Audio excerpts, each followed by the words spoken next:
Today we're going to be changing the front shock on this 1987 Nissan 300ZX.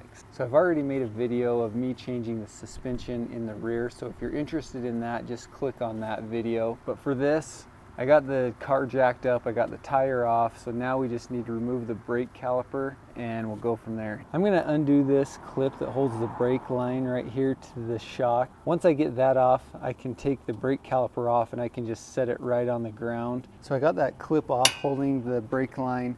Then there's just two 19mm nuts holding this brake caliper on.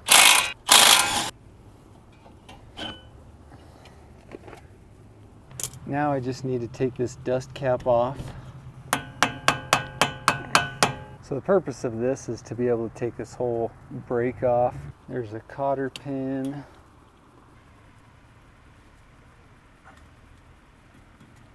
Okay, so we got that cotter pin off. Now there's just this bolt holding it on.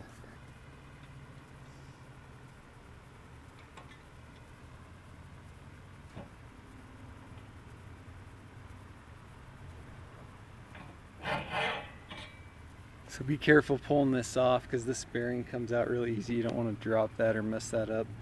I would suggest when you put it back in, clean it off, make sure it's looking good, and put more grease in there if you need it. This probably does. I don't think this thing's been off since it was new. So I'm going to try to take this little dust shield off. There's just 3 screws holding it on. My fear is that I'm just going to strip them out more than anything, but here it goes.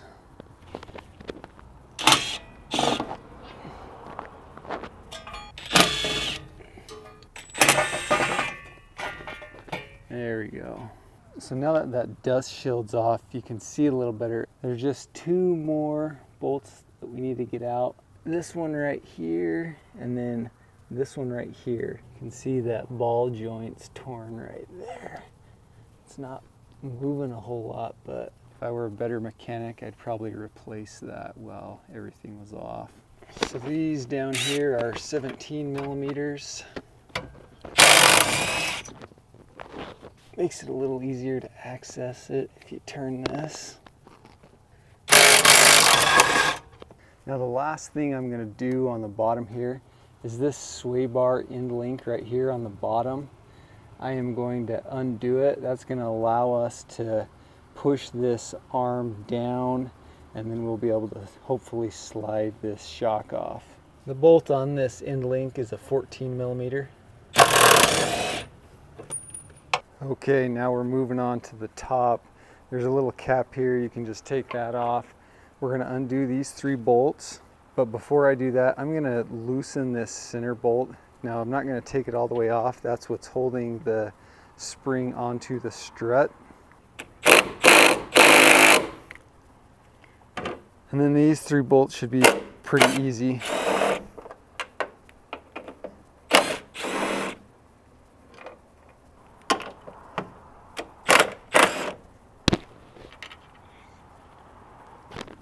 Okay, so now you can see that the whole assembly is fairly loose.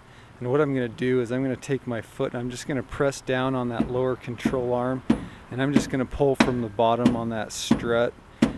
And I'm hoping the whole thing will come out and allow me to just get it out of the car. So this is a spring compressor tool. You put one on each side of the spring.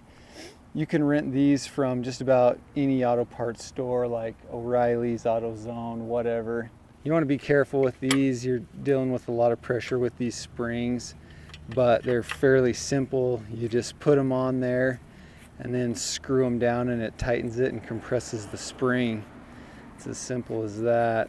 Unfortunately, I wasn't able to find new springs for this front suspension. If you can, I would probably replace them, but I'm actually going to reuse the spring, but I am going to replace the shock. Okay, so I'm going to go ahead and compress these down. You want to keep it kind of even, so I like to go back and forth a little bit here.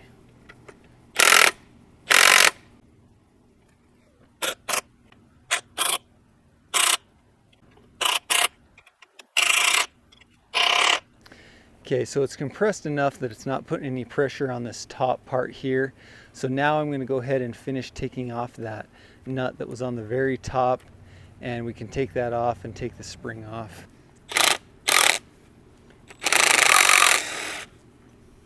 Now there is a bearing on the top of this. Just make sure you kind of keep track of which way it goes in so you can put it back in the right way. So there's that bearing, and it goes with this rubber part down just like that. And I am planning on replacing these because they're pretty cracked and worn out, and I was able to actually find them. So, and just pull the spring off. Now these are actually a cartridge style strut. So this is the strut here. What we have to do is actually take this nut off here, and then we can actually just pull the whole thing out, and we'll put the new one in.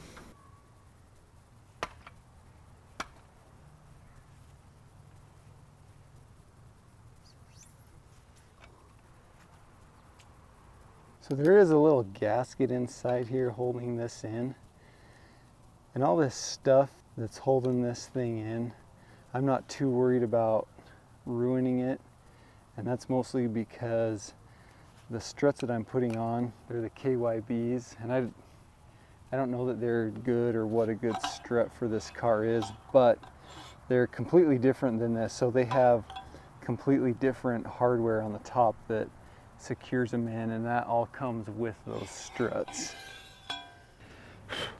All right, so I'm just going to slide in this new strut. And then, like I mentioned before, this is the new hardware that comes with this. I don't know if you can tell on the video, but the top of this strut actually pokes out of the top of this, so there's no way you're going to be able to get that old hardware on there.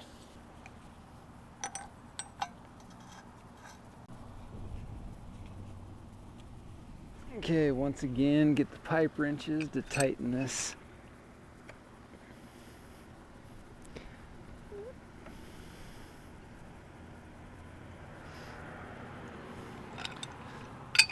So the new strut is in.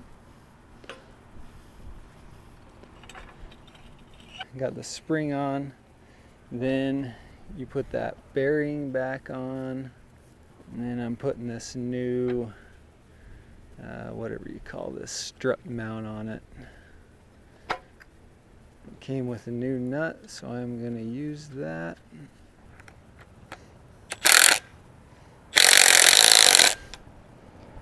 Okay, so I got the cap back on, so I'm going to go ahead and loosen up these spring compressors. That will put the pressure back on this top cap, so you want to be careful. You know, make sure you have that screwed on, and you probably don't want to stand right in front of it as you're doing this. And I'll go back and forth just like when I compress it. Come on, you.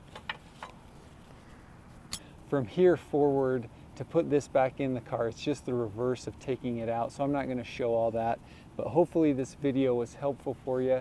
I'm going to continue to do projects on this car and continue to work on it, so if you're interested in seeing those videos, please subscribe to my channel. Thanks.